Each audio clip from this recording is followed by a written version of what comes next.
Friedrich Jeckeln, el arquitecto del terror en el Frente Oriental, el general de las SS que perfeccionó el asesinato masivo. El aire de noviembre, crujiente, metálico, en el bosque de Rumbula, cerca de la ciudad de Riga, la capital de Letonia. Es el año 1941. Las agujas de pino caídas cubren el suelo, formando una alfombra helada que amortigua el sonido, pero no lo suficiente. Escuchen, hay un sonido constante, una especie de latido del infierno.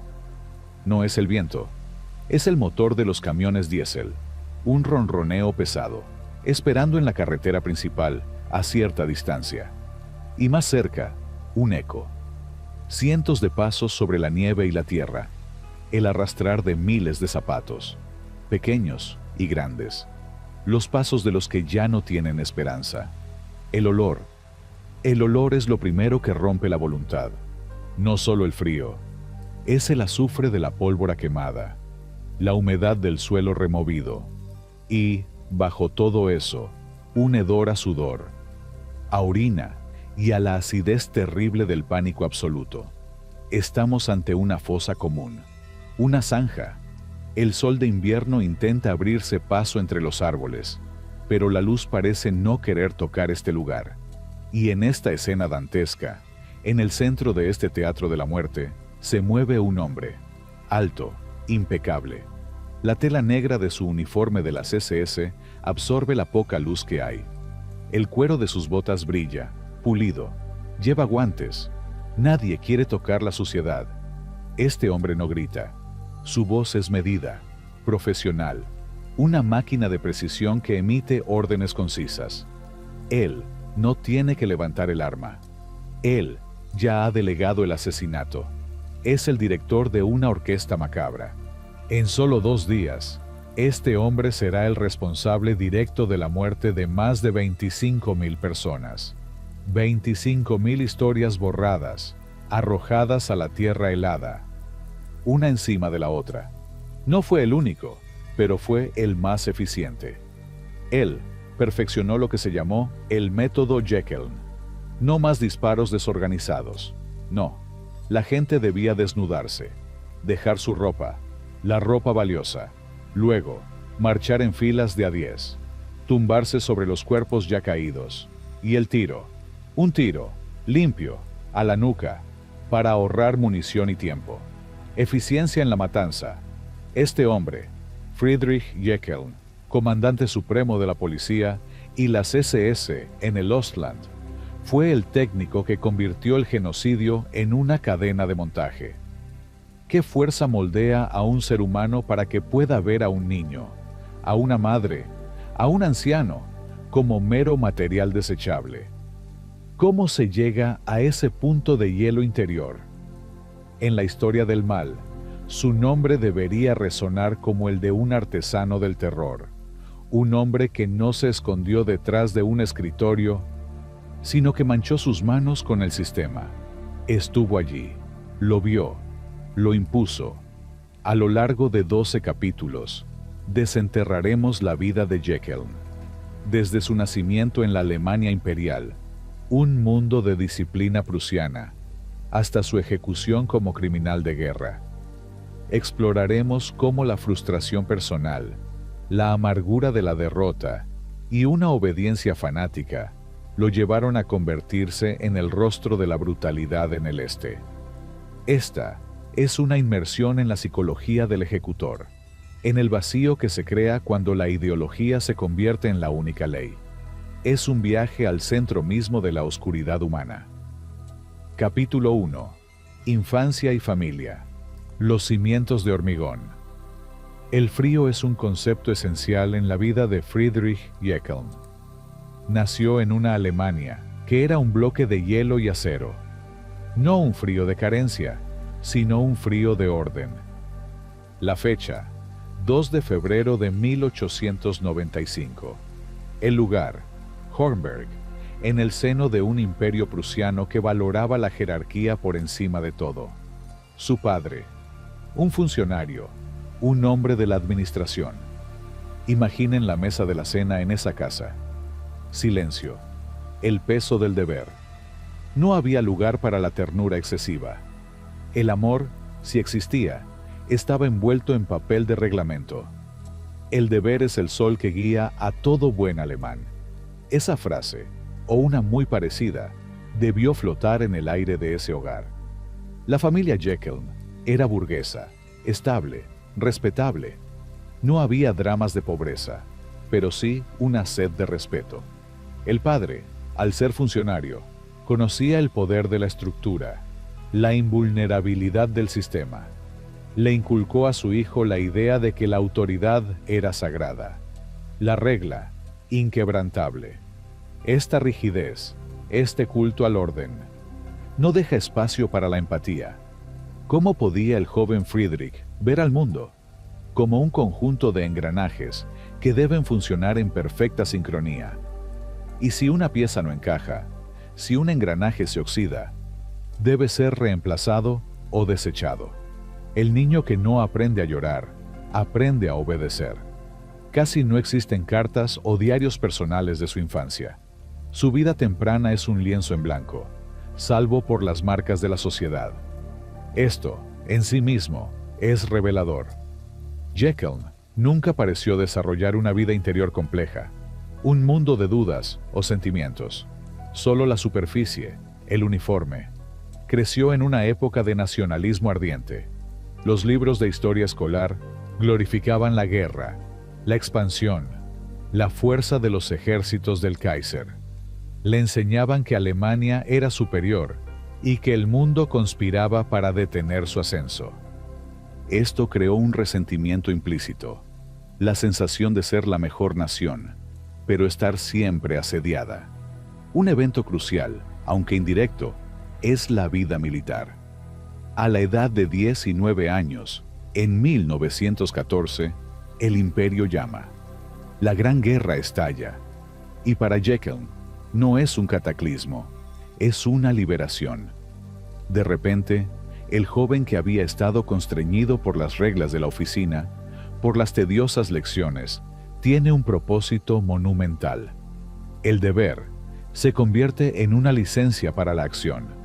Hay una anécdota, recreada a partir del testimonio de contemporáneos en situaciones similares, que ilustra su mentalidad. El tren. El tren de soldados que sale hacia el frente. El aire vibra con cantos, con risas nerviosas. Pero Jekyll está quieto. En una esquina, su rostro serio. Un compañero le ofrece aguardiente. Jekyll se niega con un movimiento de cabeza. «¿No bebes, Fritz? Estamos yendo a la gloria, hombre». Jekyll, con la mirada fija en el paisaje que se aleja, responde, la voz sin emoción. «Vamos a restaurar el orden. La gloria es el resultado, no el objetivo. No necesito alcohol para saber dónde está mi deber». Esa era su esencia. El servicio puro, despojado de emoción. Cuando la guerra termina, Jekyll no ha aprendido a sentir. Ha aprendido a ejecutar. Su hogar, sus padres, la sociedad prusiana, habían creado el molde. La Gran Guerra, con su brutalidad industrial, proporcionó el temple.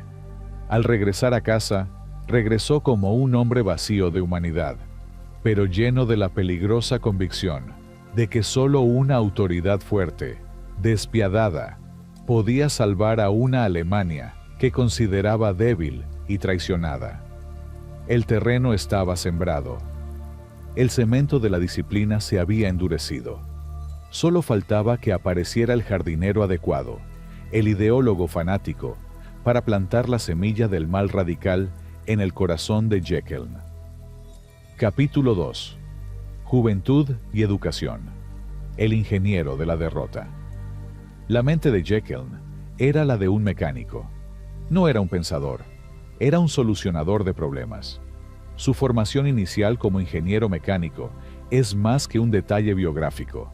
Es la clave para entender su método de asesinato. Un mecánico trabaja con lo tangible, con el peso, la fuerza, la eficiencia. Si un motor se sobrecalienta, hay que enfriarlo. Si una pieza falla, hay que reemplazarla. No hay moralidad en el acero, solo funcionalidad. Esta lógica de la máquina se incrustó en su psique. Jekyll abandonó la educación formal para entrar en el mundo de los engranajes. Quería la certidumbre de las matemáticas y la física. El caos del mundo social lo irritaba. Pero llegó la guerra.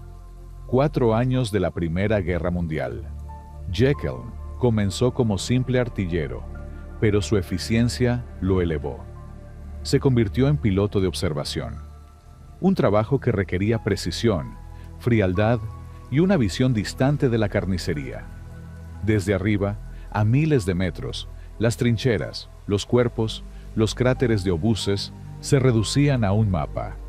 La vida se convertía en líneas y coordenadas que se transmitían por radio. El mayor decía que el barro es menos pegajoso a gran altura. Pudo haber dicho Jekyll años después. Una frase que esconde la verdadera lección. La distancia emocional permite la ejecución. La guerra, sin embargo, no fue solo un curso de asesinato industrial. También fue una lección de humillación. Cuando regresó, después de la firma del armisticio en 1918, la Alemania que encontró estaba irreconocible. Los héroes eran ahora mendigos. Los valores imperiales ridiculizados.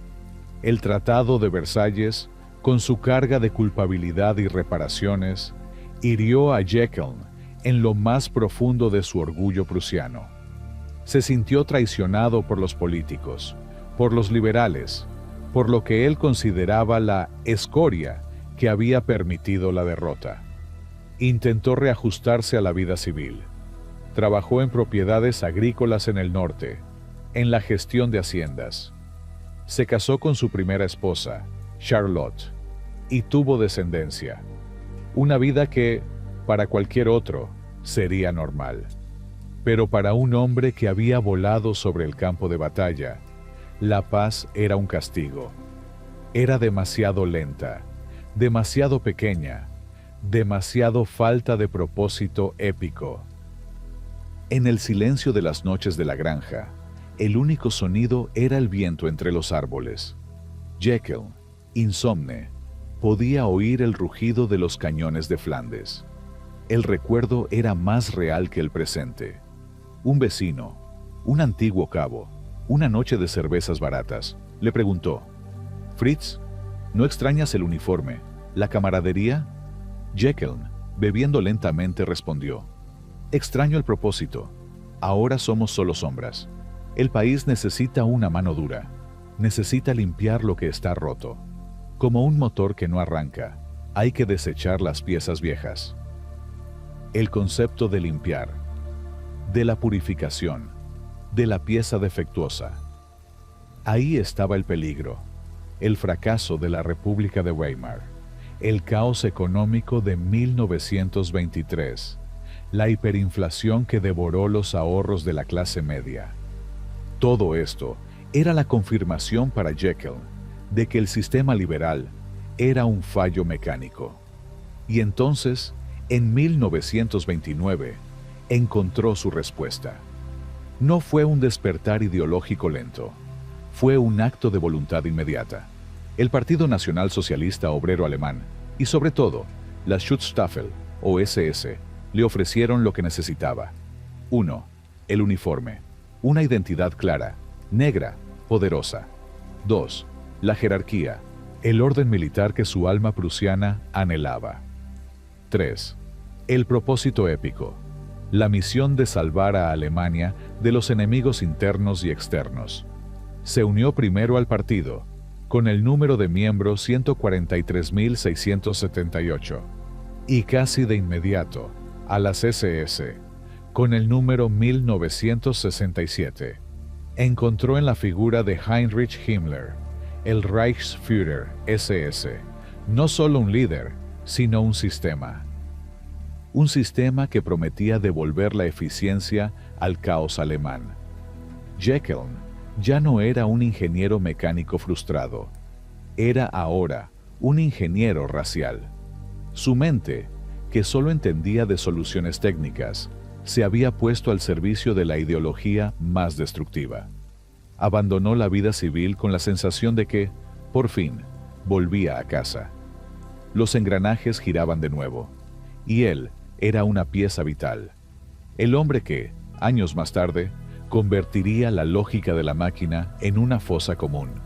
El hombre estaba listo para el ascenso, y el mundo a punto de temblar. Capítulo 3.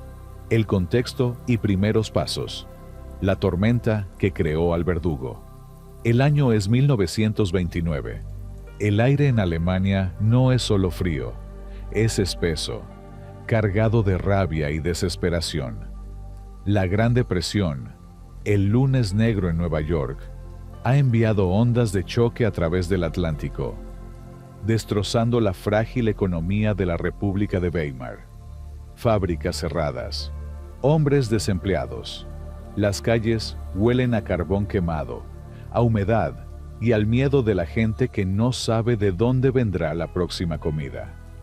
Friedrich Jekyll, el ingeniero frustrado, observa el colapso.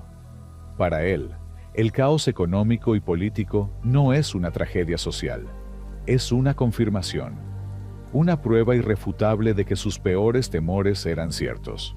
La debilidad, la democracia, la falta de un liderazgo militar habían arruinado a la nación. En esos días, los mítines políticos eran el único entretenimiento. Los oradores, encaramados en barriles o cajas de madera, gritaban promesas de orden y venganza.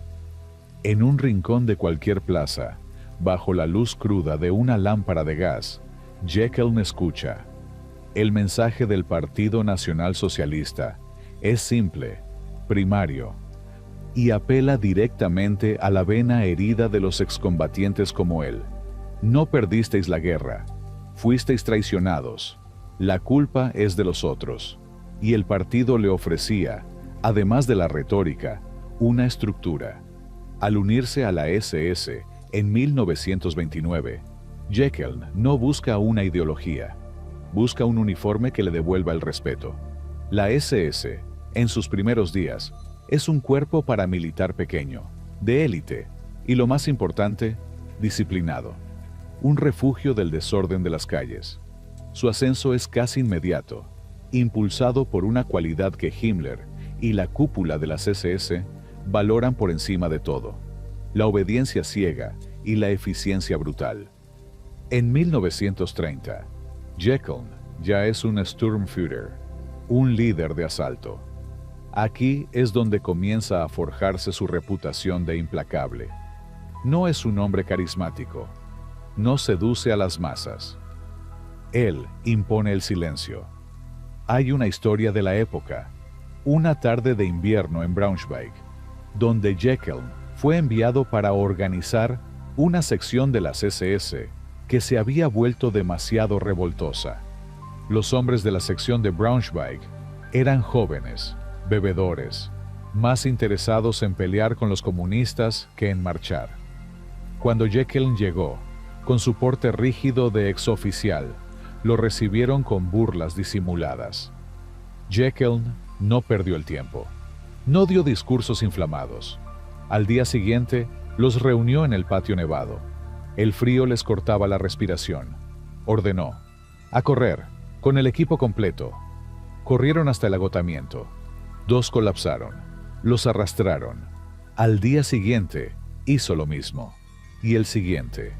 A la tercera tarde, uno de los hombres, un fornido carpintero, se atrevió a quejarse, jadeando. ¿Por qué, comandante? ¿Qué estamos haciendo? Jekyll se acercó a él. No lo golpeó. Eso era demasiado personal. Lo miró a los ojos, con esa frialdad de ingeniero que evalúa una máquina rota. Su voz, un susurro que se oía por el silencio. Estáis aprendiendo a obedecer cuando el cuerpo os pide que os detengáis. Estáis aprendiendo a aceptar el dolor como una orden. Si no puedes someter tu cuerpo, ¿cómo vas a someter una ciudad? Seguid corriendo. El carpintero se quedó helado. Entendió. Jekyll no buscaba la fuerza física, buscaba la muerte de la voluntad. Esta anécdota, aunque no esté en el archivo oficial, resume la esencia de Jekyll: el entrenamiento en la inhumanidad. Él entendió que la ideología no se trata solo de creer, sino de dejar de sentir. Su lealtad a Himmler se convierte en un culto. Jekyll ve en el Reichsführer SS el orden místico, el propósito racial que da sentido a su fría existencia. Es un soldado, y Himmler es su Kaiser del nuevo Reich.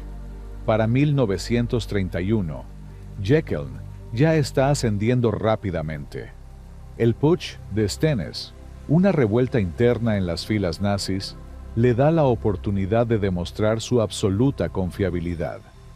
Mientras otros dudan, Jekyll, como un mecanismo programado, se alinea con la dirección central. La motivación inicial de Jekyll no fue la grandeza, sino el resentimiento. Resentimiento por la derrota, resentimiento por el caos, resentimiento por la pérdida de estatus. El nazismo no solo le dio un enemigo a quien culpar, los judíos, los comunistas, sino que le dio el permiso para castigar a todos aquellos que, según su código prusiano, habían fallado al Volk. En esos primeros años de la década de 1930, Jekyll se consolida como el guardián del orden interno de las SS en el norte de Alemania. Ya no es solo un mecánico, es un capataz del terror que opera en la sombra, lejos de los reflectores de Hitler, pero cerca del poder silencioso y creciente de Himmler. Está listo. El escenario político está a punto de cambiar con la llegada de Hitler al poder, y Jekyll se posicionará en la primera línea para aplicar la fuerza que tanto había anhelado. Un paso en falso, un desliz emocional, y habría sido desechado. Pero Jekyll nunca resbala. Él solo avanza, frío, metódico. Un hombre de deber que se ha encontrado su deber más oscuro. Su corazón de ingeniero estaba ahora totalmente dedicado al diseño de un futuro sin piedad. Capítulo 4. Primeros logros o trabajos. El ascenso del intolerante. La llegada de Adolf Hitler al poder, en enero de 1933, fue el rugido que sacó a Jekyll de las sombras. La revolución nazi requería mano dura, no teorías, y Jekyll era sobre todo mano dura. Su primer gran logro, su consolidación en el escalafón de las SS, llegó a través de la violencia, la intimidación organizada. Fue nombrado líder de la sección X de las SS en Düsseldorf, un área clave, industrial, donde el partido necesitaba aplastar la resistencia de sindicatos y oponentes políticos. Su habilidad no era organizar desfiles, sino el terror. En 1933, la violencia estaba en el aire. Las nuevas SA y SS tenían licencias para aterrorizar. Jekyll se destacó por hacer esto con una eficiencia casi clínica. Se cuenta un episodio, aunque no figure en los documentos de la Gestapo, que ilustra el clima de los primeros campos de concentración improvisados, los llamados campos salvajes. La sección de Jekyll había arrestado a varios socialdemócratas en el Ruhr. Los llevaron a un viejo almacén de carbón. El aire era pesado, asfixiante. Los detenidos eran hombres de mediana edad, algunos sindicalistas que aún creían en la ley. Uno de ellos, un editor de periódico, se atrevió a citar la Constitución de Weimar. Un joven SS, exaltado, levantó un rifle para golpearlo. Jekyll, que observaba desde la entrada, detuvo al joven con un gesto. Se acercó al editor, que temblaba pero mantenía la mirada. «Usted cita la ley», dijo Jekyll, y en su tono no había burla, solo un juicio final. «Nosotros somos la ley. La ley anterior ha sido revocada. Se ha demostrado que era defectuosa. Es ineficiente. Usted es un desperdicio de recursos. Acto seguido, sin gritar, dio la orden de que lo encerraran en una celda de aislamiento sin ventanas, sin golpearlo delante de los demás. El terror no venía del garrote, sino del desprecio, del ser reducido a un simple error en el cálculo de un ingeniero. Jekyll entendía el poder psicológico de la deshumanización. Su trabajo era convertir a los oponentes en no personas, y lo hacía eliminando su dignidad antes de eliminar su vida. Su ascenso fue meteórico. En el lapso de solo 2 años, de 1931 a 1933, pasó de ser un Truppführer a Gruppenführer, un general de pleno derecho en las SS. Un ascenso impensable para cualquiera que no fuera considerado esencial. El 30 de junio de 1934, la noche de los cuchillos largos, fue la prueba de fuego de la lealtad de las SS, la purga de la CA, el aplastamiento de Ernst Röhm. Fue un acto de consolidación de poder. Y Jekyll estuvo en el centro de la acción en el norte. Su papel fue, como siempre, ejecutivo. Recibió las listas. Se aseguró de que no hubiera resistencia. La SA era la organización de la calle, ruidosa y caótica. La SS, bajo hombres como Jekyll, demostró ser la fuerza letal, silenciosa y disciplinada. El golpe fue rápido y limpio, demasiado limpio. En los días siguientes a la purga, cuando la sangre aún se secaba, Jekyll fue visto inspeccionando las oficinas incautadas de la SA. No buscaba pruebas, buscaba la eficiencia del proceso. Revisó los informes de arresto, las listas de confiscaciones. Según un testimonio posterior de un subalterno, Jekyll se quejó amargamente de que una unidad había tardado 45 minutos en detener y asegurar a 3 líderes de la SA. 3 hombres, 45 minutos. Esto es una pérdida de tiempo y munición. Hay que optimizar el procedimiento. La próxima vez, que sean 20 minutos. O seréis vosotros quienes os unáis a ellos. Su lección era clara. La brutalidad debe ser racional. Fue este desempeño el que lo catapultó aún más alto. Himmler le recompensó no con palabras vacías, sino con poder territorial. Jekyll se convirtió en un Höherer SS, und Polizeiführer, HSSPF, líder superior de las SS y la policía, en el oeste. Se le otorgó el control de vastas regiones. Tenía a su mando a la SS, la Policía de Seguridad, la SIPO, que incluía a la Gestapo, y la Policía de Orden, la ORPO. Era un virrey del terror antes de la guerra. Este ascenso no solo le dio poder, le dio la impunidad para desarrollar su propia visión de la purificación racial.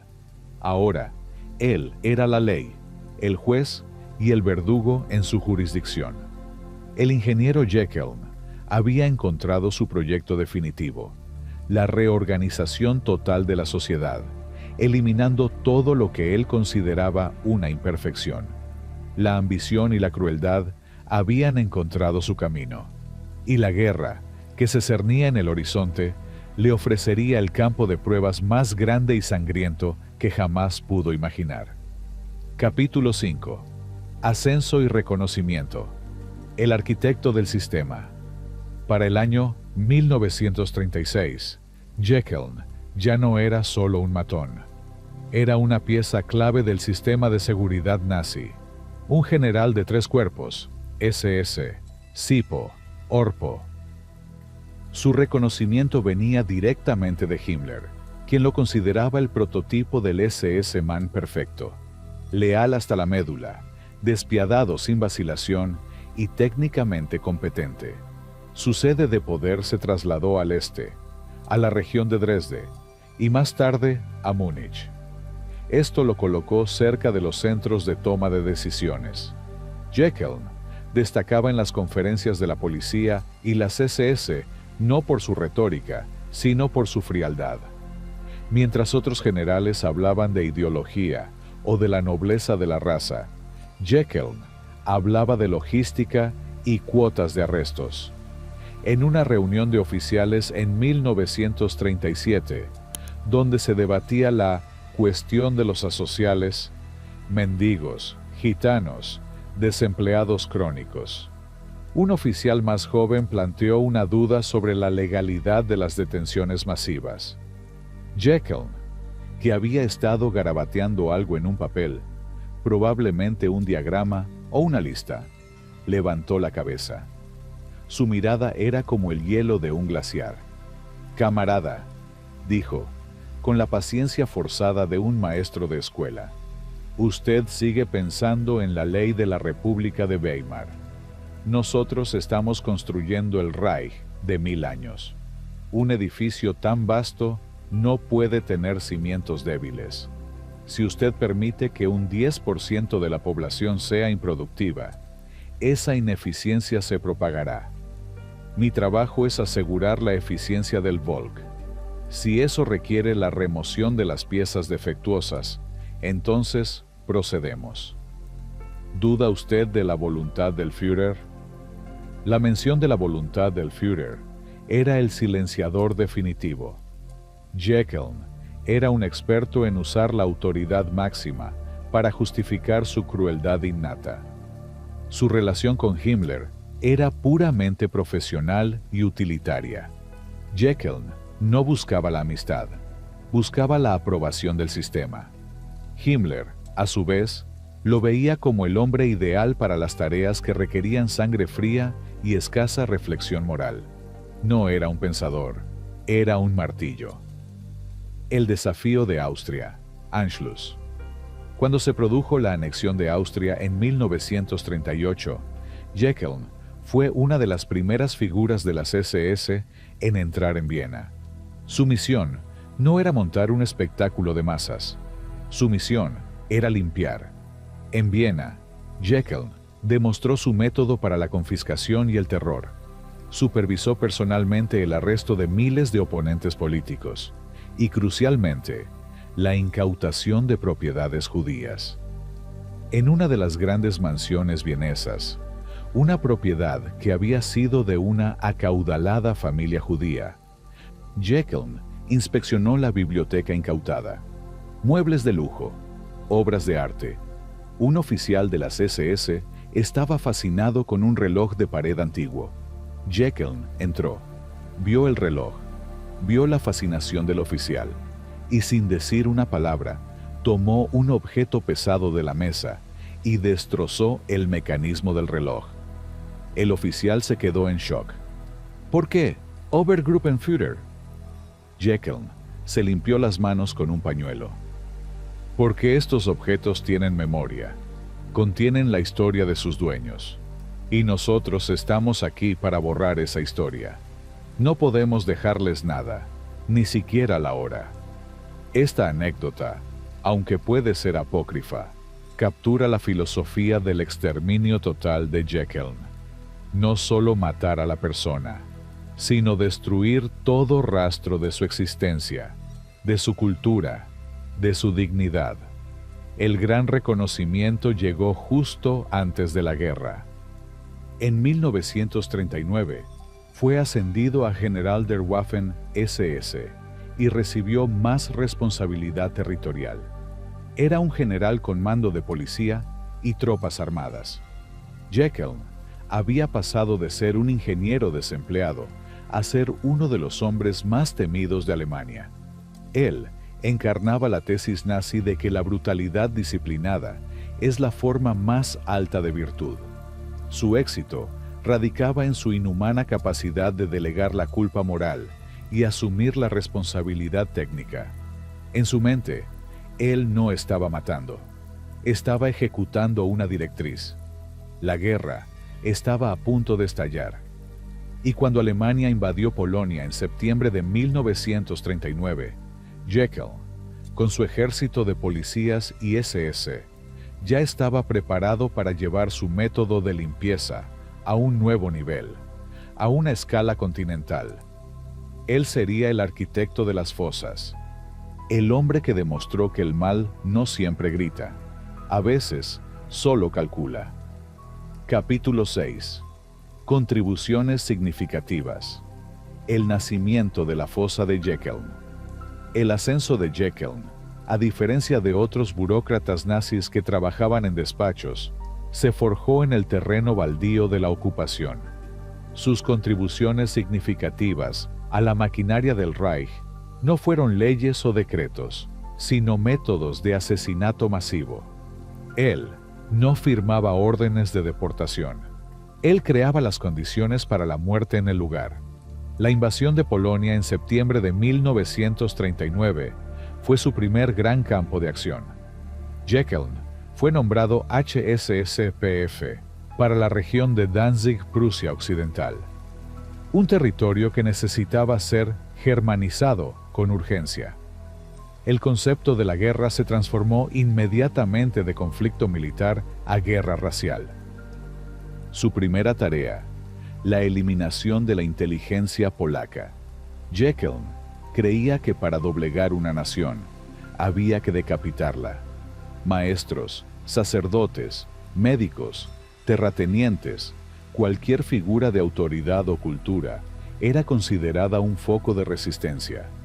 El olor de la Polonia ocupada, no solo a pólvora y acero, sino a humo de papel quemado, archivos, bibliotecas, registros civiles, la obsesión nazi por borrar la identidad de un pueblo, y Jeckeln lo aplicaba con un fervor administrativo.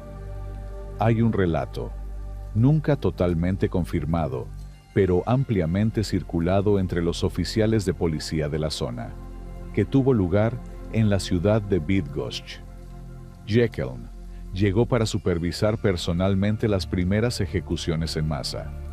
Los hombres de la SS, aún relativamente inexpertos en el asesinato sistemático, dudaban.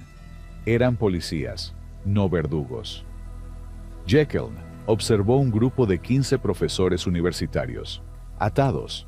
Uno de los jóvenes oficiales de la policía, pálido, se acercó a Jeckeln y balbuceó: «General, no tenemos suficiente personal para llevar a cabo esto de forma organizada». Jeckeln no gritó. Tocó el hombro del joven. Su voz era increíblemente calmada. «No se trata de organización, sargento. Se trata de voluntad. Mírelos. Son el cáncer de nuestra nueva provincia. Si no podemos eliminarlos, ellos nos infectarán. Y recuerde, el Führer espera resultados. Si usted duda, pida que lo envíen al frente, donde al menos su muerte servirá a la nación. Pero no me haga perder el tiempo con moralidades».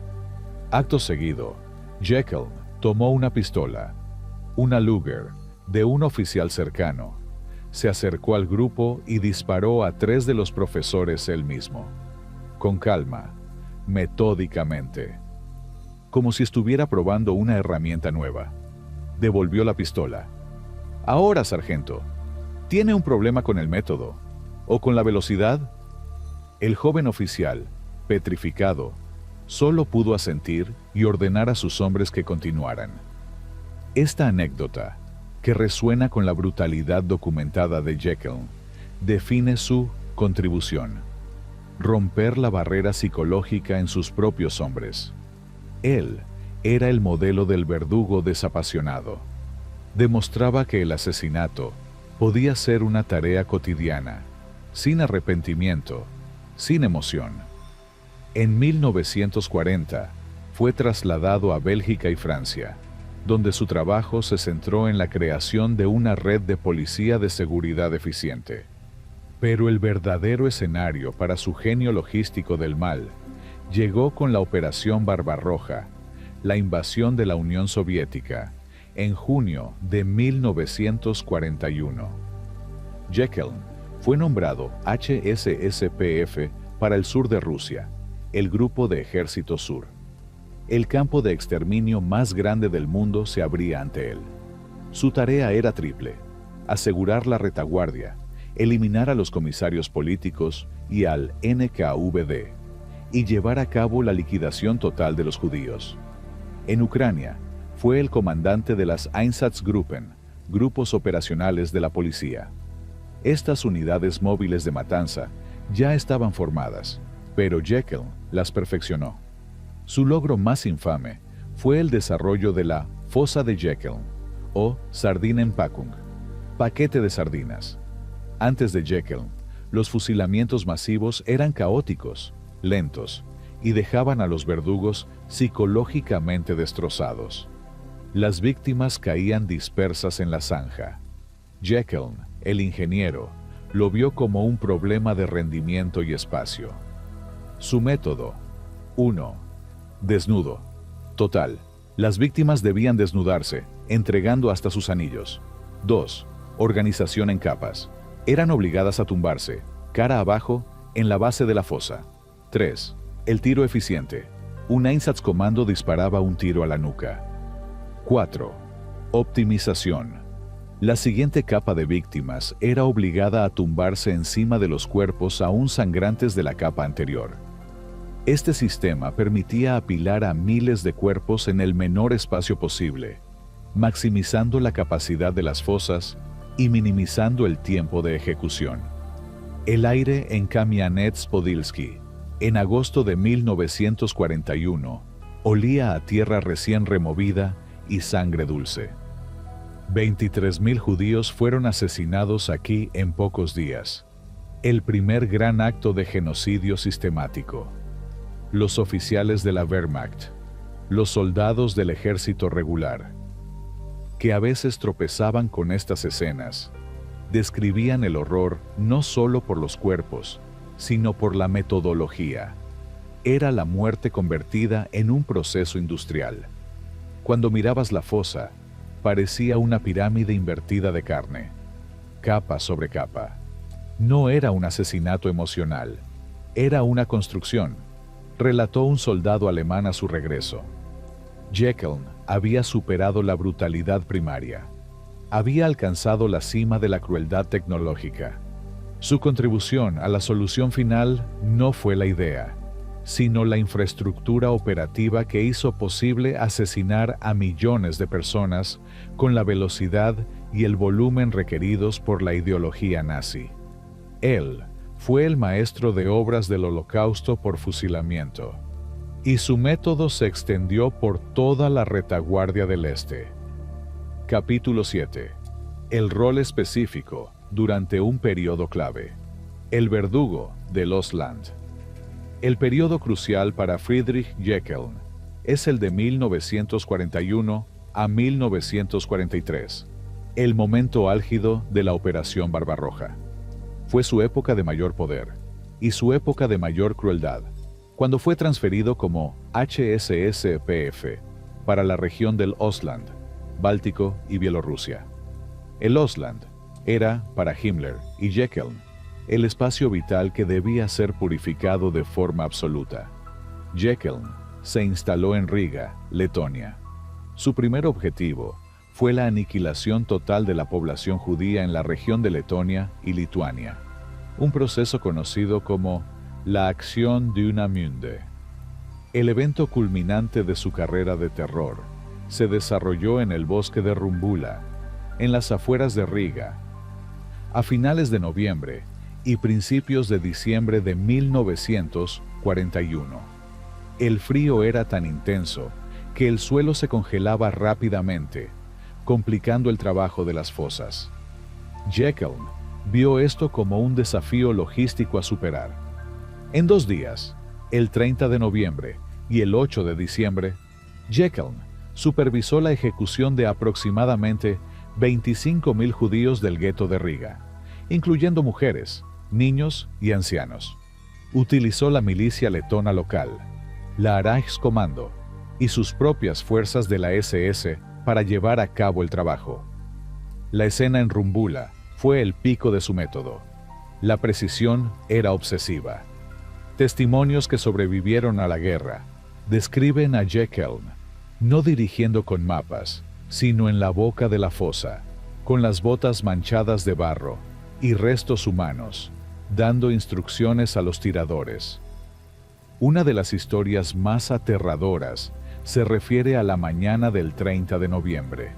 Los judíos, obligados a marchar, sabían su destino. Una mujer joven Según el relato de un testigo forzado a observar, intentó correr, llevando a su hijo de la mano. Un guardia letón la derribó. Jekyll, que estaba a pocos metros, se acercó. No la reprendió ni la ejecutó de inmediato. En cambio, se dirigió al guardia letón. ¿Por qué la derribaste? Ahora está sucia de tierra. Desnudarla es más difícil. ¿Acaso no entiendes el protocolo? Queremos limpieza. El cuerpo debe caer limpio a la fosa. Eres ineficiente. Acto seguido, le dio una paliza al guardia delante de la mujer, no por la crueldad, sino por la violación del orden. Luego, Jekyll ejecutó a la madre y al niño él mismo, con el tiro preciso, para restaurar la disciplina. Esta anécdota, aunque espeluznante, subraya la mente de Jekyll. El mal no era un placer sádico, como en algunos otros oficiales de la SS. Era una obligación de servicio. Las consecuencias de Rumbula fueron inmediatas. La masacre de Rumbula despejó el gueto para la llegada de miles de judíos deportados desde el Reich, la llamada Operación de los Guetos del Reich, una reubicación que terminaría inevitablemente en nuevas fosas. Jekyll, durante su tiempo en el Ostland, también fue el azote de los partisanos. Trató la resistencia como una enfermedad que debía ser cauterizada. Sus métodos contra los partisanos eran la quema total de pueblos, las represalias colectivas y la ejecución pública de cualquier sospechoso. En una directiva escrita en 1942, Jekyll instruyó a sus comandantes: no hay civiles en las zonas de partisanos, solo hay enemigos. Cada aldea que haya asistido a un enemigo debe ser reducida a cenizas. Los hombres deben ser colgados, las mujeres y los niños trasladados o eliminados si el transporte es costoso. La piedad es subversión. Esta mentalidad de tierra quemada humana lo puso en conflicto incluso con la Wehrmacht, el ejército regular, que a menudo lo acusaba de desestabilizar la retaguardia con su brutalidad extrema, creando más partisanos de los que mataba. Pero Jekyll tenía el apoyo incondicional de Himmler. En 1943, Jekyll participó en la sangrienta liquidación del gueto de Varsovia y la represión de otros levantamientos. Estaba siempre donde la barbarie necesitaba ser administrada. Al final de este periodo, Jekyll había pasado de ser un ingeniero a un supervisión de la muerte. Sus decisiones clave no eran estratégicas en el sentido militar tradicional, sino estratégicas en el sentido genocida. Él optimizó el asesinato. Él fue el responsable de llevar la solución final a los territorios del Este de manera más directa, personal y masiva que casi cualquier otro líder de las SS. La sangre de cientos de miles de víctimas mancha, indeleblemente, el uniforme negro que tanto anhelaba. Capítulo 8. Desafíos y obstáculos. La fricción del terror. A pesar de su ascenso meteórico y su éxito en la ejecución de las políticas genocidas, la carrera de Friedrich Jekyll no estuvo exenta de fricciones. El primer gran obstáculo que enfrentó no fue la resistencia de los partisanos, sino la burocracia alemana y, paradójicamente, el ejército regular, la Wehrmacht. Jekyll creía en el terror total. Para él, la única forma de asegurar la retaguardia del Ostland era erradicar a cualquier elemento sospechoso, lo que implicaba la quema de aldeas enteras y la ejecución masiva de rehenes. Esta política, aplicada sin piedad en 1942 y 1943, creó un vacío humano en el campo. El ejército, sin embargo, dependía de esa misma retaguardia para obtener mano de obra, alimentos y alojamiento para las tropas. La Wehrmacht operaba bajo una lógica militar. Jekyll bajo una lógica racial y policial.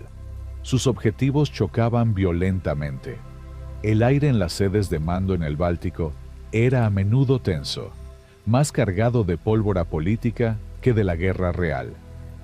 Hay registros de memoranda de la Wehrmacht quejándose amargamente a Berlín. Un general de división, cuyo nombre no se menciona por seguridad, escribió un informe a su superior. El HESSPF Jeckeln está creando más enemigos de los que elimina. Su política de tierra quemada humana no solo nos priva de recursos vitales, sino que arroja a cientos de jóvenes desesperados a los brazos de los partisanos. Hemos encontrado en la zona de Daugavpils 4 aldeas quemadas en una semana, cientos de cadáveres. Y el resultado: los ataques a nuestros convoyes se han duplicado. No está pacificando la retaguardia, la está convirtiendo en un avispero. Jeckeln, al enterarse de estas quejas, no mostró remordimiento ni intentó moderar su método. En su mente, la Wehrmacht era blanda, débil, demasiado apegada a la vieja escuela de la guerra honorable. Él consideraba que la guerra total requería medidas totales. Su principal refugio y escudo era Heinrich Himmler. Jeckeln sabía que mientras fuera el ejecutor más eficiente de la visión de Himmler, tendría protección contra cualquier general del ejército. Himmler veía en los métodos brutales de Jeckeln la prueba de voluntad que la Wehrmacht supuestamente carecía. El desafío interno. Otro obstáculo significativo fue la lucha de poder dentro del propio sistema nazi. La administración civil del Ostland, dirigida por el Reichskommissar Heinrich Loss, un antiguo Gauleiter, tenía ambiciones propias. Losse, como administrador, quería controlar el trabajo forzado y los bienes incautados. Jeckeln, como líder de las SS y la policía, quería control total sobre la vida y la muerte. La confrontación entre ambos por el control de los guetos y la propiedad judía era constante. Losse quería mano de obra esclava para la economía de guerra. Jeckeln, la eliminación total, inmediata. Esta pugna se manifestó en un episodio crucial en Riga en 1942. Losse había intentado proteger a miles de judíos considerados esenciales para el esfuerzo de guerra, con el fin de explotar su trabajo. Jeckeln, interpretando directamente las órdenes de Himmler para la erradicación total, llegó al gueto con sus hombres sin avisar a la administración civil. Un oficial del Reichskommissariat, que intentó impedir la acción, argumentando la necesidad económica, fue encarado por Jeckeln. El oficial, temblando, blandió un documento firmado por Losse. Jeckeln, según el testimonio de un guardia, tomó el papel, lo rompió por la mitad y lo arrojó al lodo. Con una voz fría que resonó en el patio: los hombres del Führer no pierden el tiempo con papeleo. La limpieza de la raza es una orden más alta que la economía de guerra. Yo respondo a la voluntad, no a la chequera. Vuelva a su oficina y póngase a hacer inventario de la ropa que vamos a incautar. Eso sí es un trabajo administrativo.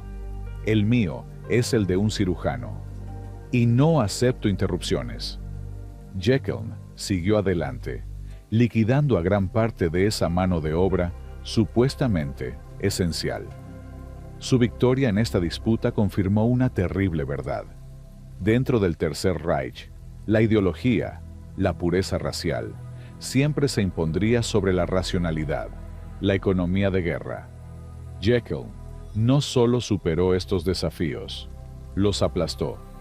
Lo hizo no con astucia política, sino con una brutalidad inflexible que intimidaba incluso a sus propios camaradas. Su única debilidad era su absoluta falta de diplomacia y su fe ciega en Himmler. Pero durante los años de la matanza, esa fe fue su armadura impenetrable. Él era el hombre al que se enviaba cuando la piedad o la moderación debían ser extirpadas. Y él nunca decepcionó a su maestro. Su camino era el del terror sin compromisos. Capítulo 9. Vida personal y entorno. El hombre detrás del uniforme negro. ¿Quién era Friedrich Jekyll cuando se quitaba el uniforme de general de las SS? La imagen que tenemos del Jekyll en público es la de un hombre alto, erguido, con una mandíbula cuadrada y una mirada vacía de empatía. Un hombre que se movía con la precisión de un robot militar. Pero detrás de esa fachada de mármol existía una vida doméstica y un entorno social que, en el contexto nazi, era sorprendentemente normalizado. Jekyll se casó 2 veces. De su primer matrimonio con Charlotte, tuvo varios hijos. Posteriormente, en el apogeo de su carrera en la SS, se casó con Hildegard, una joven que encajaba en el ideal ario promovido por el régimen. La vida de Jekyll en Riga, como el Führer SS, un Polizeiführer, se desarrollaba en una mansión requisada, probablemente con personal doméstico forzado. Lo más escalofriante de su vida personal es la compartimentalización de su existencia. Él podía supervisar la liquidación de 20.000 personas por la mañana y por la tarde sentarse a cenar con su familia, discutiendo trivialidades. Imaginemos una escena de la Navidad de 1942 en Riga. La guerra se siente, pero la casa de Jekyll es un oasis de orden. Un árbol de Navidad decorado con símbolos arios y luces eléctricas. Un festín con raciones requisadas. Los niños, ajenos al horror que su padre supervisa a pocos kilómetros, juegan con juguetes de madera. Jekyll, sentado a la cabecera de la mesa, podría estar debatiendo con su esposa sobre la calidad del vino o el desempeño escolar de sus hijos. Su esposa podría preguntarle: ¿cómo te fue hoy, querido? ¿Mucho trabajo? Y él respondería con la misma frialdad con la que ordenaba un fusilamiento: mucho que limpiar, Hildegard. Pero el orden avanza. El Reich necesita gente que sepa hacer lo que otros temen. Ya sabes, la disciplina. Nunca una mención directa a la sangre, al olor, a los gritos. Solo eufemismos burocráticos. Limpiar, ordenar, reorganizar. Esta capacidad de desconectar el acto del sentimiento es la clave de su maldad. Él no era un sádico que disfrutaba del dolor, sino un técnico que eliminaba obstáculos. Y esa es una forma de mal mucho más peligrosa. El entorno social y cultural. El círculo social de Jekyll estaba compuesto por otros oficiales de la SS y la policía. Sus reuniones, sus fiestas, sus cenas, eran un teatro de la normalidad envuelto en la ideología nazi. Se jactaban de la dureza del Frente Oriental, del valor de la raza aria y del éxito de la política antijudía. En sus cenas de oficiales, la conversación a menudo giraba hacia el arte, la música de Wagner o la arqueología mística que tanto fascinaba a Himmler.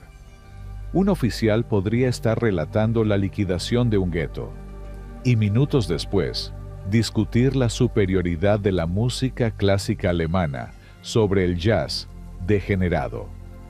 La banalidad del mal se respiraba en cada rincón de su vida. El horror no era un grito, era el subtexto de cada conversación.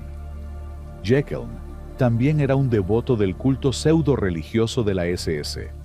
Le importaba la simbología, el ritual, el misticismo pagano promovido por Himmler para reemplazar al cristianismo. Para él, esto era parte del nuevo orden que estaba ayudando a construir. Se sabe que Jekyll, como muchos de sus contemporáneos, estaba obsesionado con su progreso en la SS. La medalla, el rango, la insignia, eran la única moneda de valor para él. Cuando recibía una nueva condecoración, como la Cruz Alemana en oro, La llevaba con el mismo orgullo con el que un ingeniero exhibiría una patente por un diseño innovador. Al final, la vida personal de Jekyll es una prueba de que la ideología nazi no requería monstruos de circo, sino hombres metódicos y vacíos. Un hombre que, en casa, podía ser un padre y esposo funcional, mientras que en el bosque era el director de la aniquilación. Su entorno social, lejos de ofrecerle un espejo moral, solo reflejaba su propia ausencia de alma, validando su crueldad como un acto de supremo servicio al Reich. Y con la guerra volviéndose en contra de Alemania, a partir de 1943, Jekyll, el hombre de acción, tuvo que adaptarse a un nuevo rol, el de un guerrero que lucha por un imperio que se desmorona, cubierto de la sangre de sus crímenes. Capítulo 10. Últimos años. La desesperación del fanático.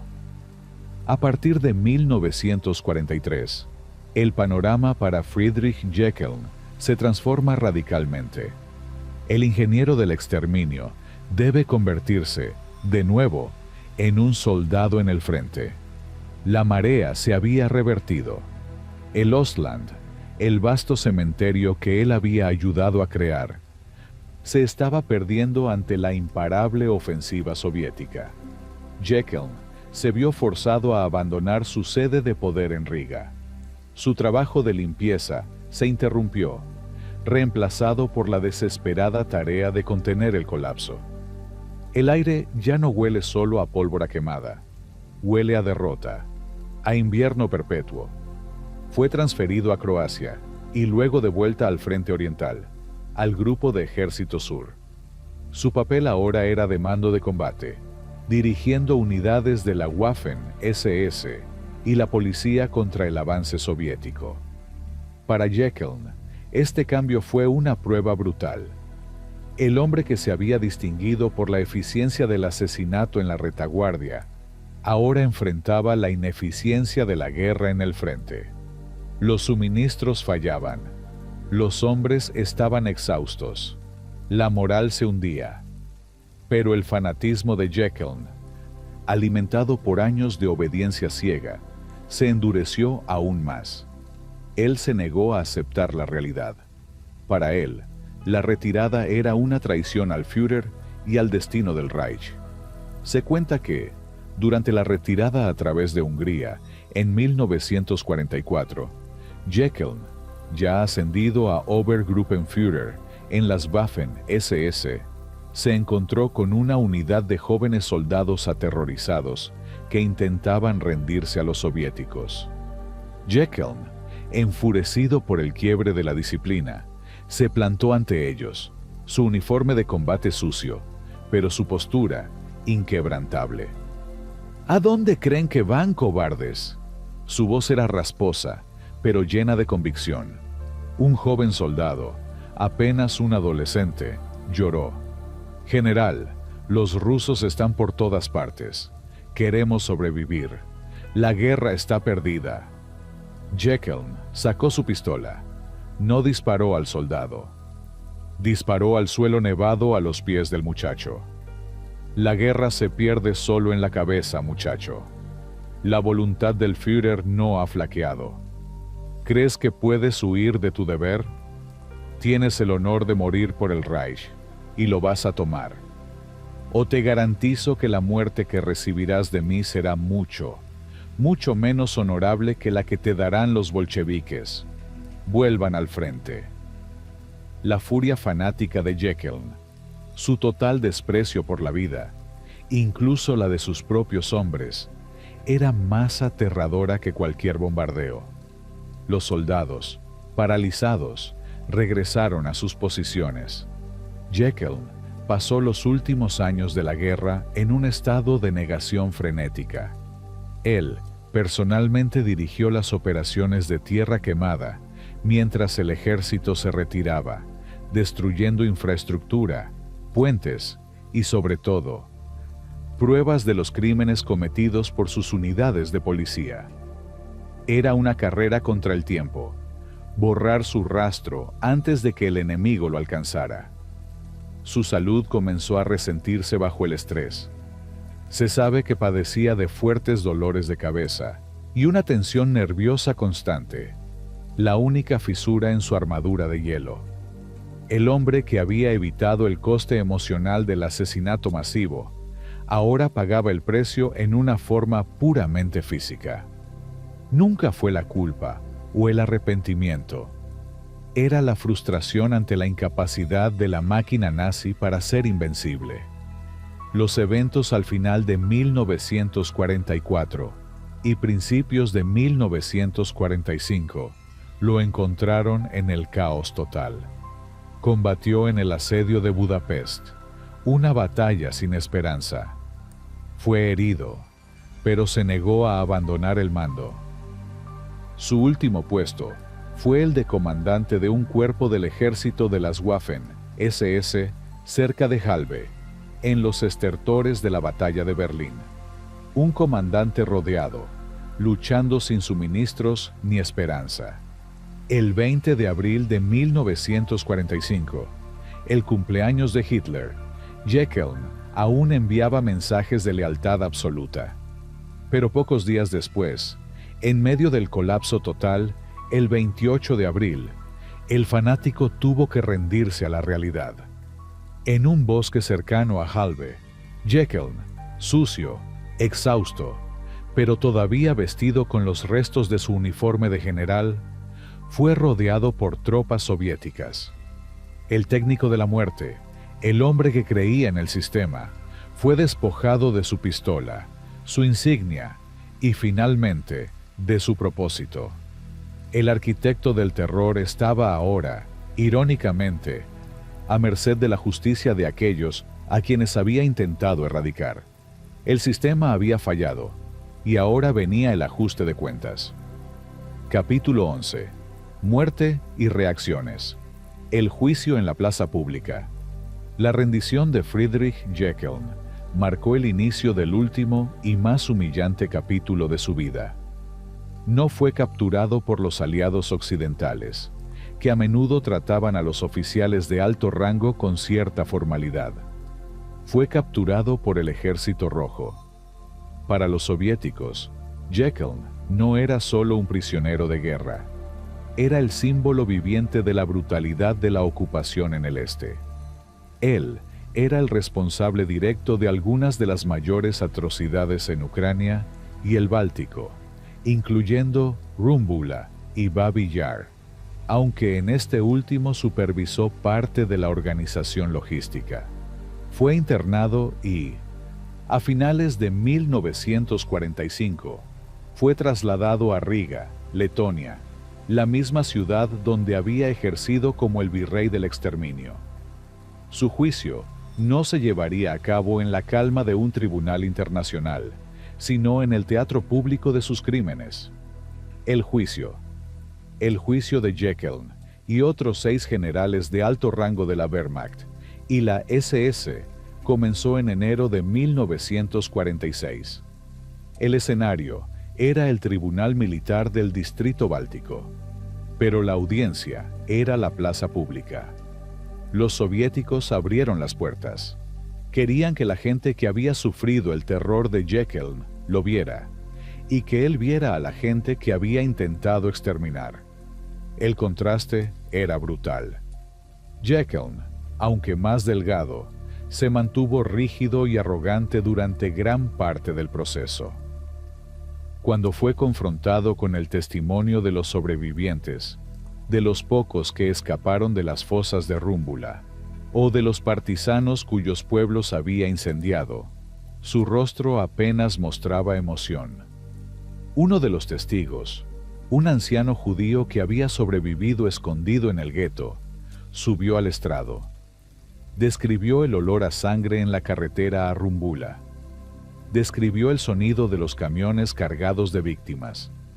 Al terminar su relato, se dirigió directamente a Jekyll, que estaba sentado en el banquillo de los acusados.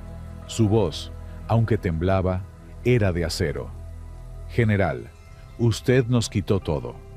Nuestras casas, nuestros nombres, nuestros hijos. ¿Por qué tanta prisa? ¿Por qué no nos dejó simplemente morir? ¿Por qué la ingeniería en el asesinato? Jekyll, obligado a responder, se mantuvo en su defensa habitual. Yo cumplí órdenes. Las órdenes eran necesarias para la seguridad del Reich. Era una necesidad de guerra. Los partisanos, los comunistas, los judíos, eran enemigos. Yo era un soldado, no un criminal. Yo solo ejecuté lo que la alta dirección consideraba correcto. Esta defensa, la de la obediencia técnica, fue su única arma. Nunca mostró el más mínimo signo de remordimiento o comprensión del alcance moral de sus acciones. Para él, la única cosa que había salido mal era que Alemania había perdido. La condena y la ejecución. El juicio fue rápido y el veredicto previsible. Jekyll y los otros 6 fueron hallados culpables de crímenes de guerra, de crímenes contra la humanidad y de genocidio. La sentencia fue la horca. La ejecución se llevó a cabo el 3 de febrero de 1946, el día después de que Jekyll cumpliera 51 años. Un final frío, tan frío como el ambiente de su nacimiento.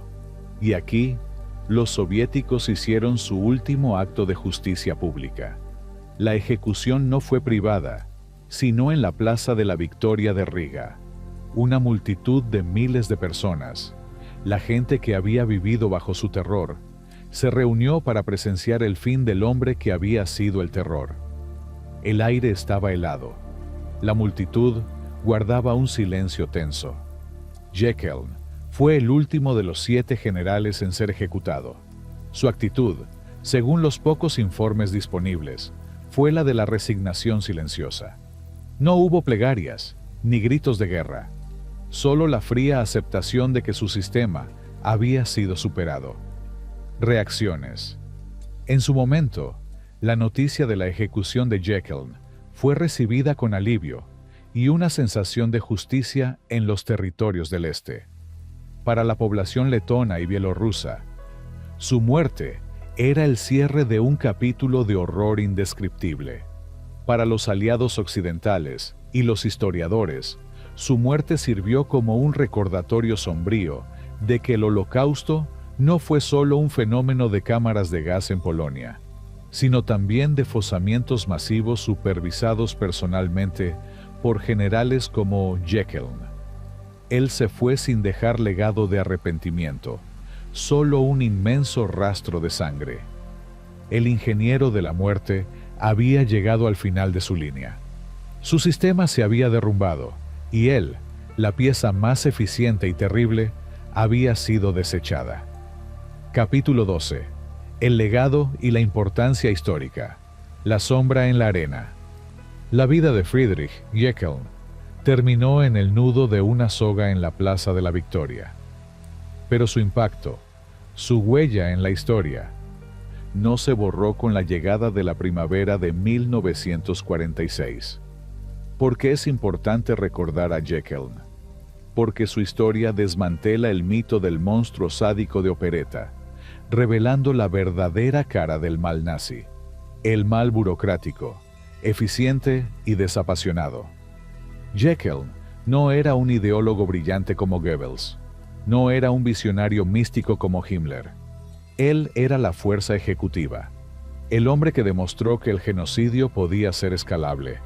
Su mente de ingeniero mecánico, aplicada a la eliminación humana, creó el prototipo del asesinato industrial en el este.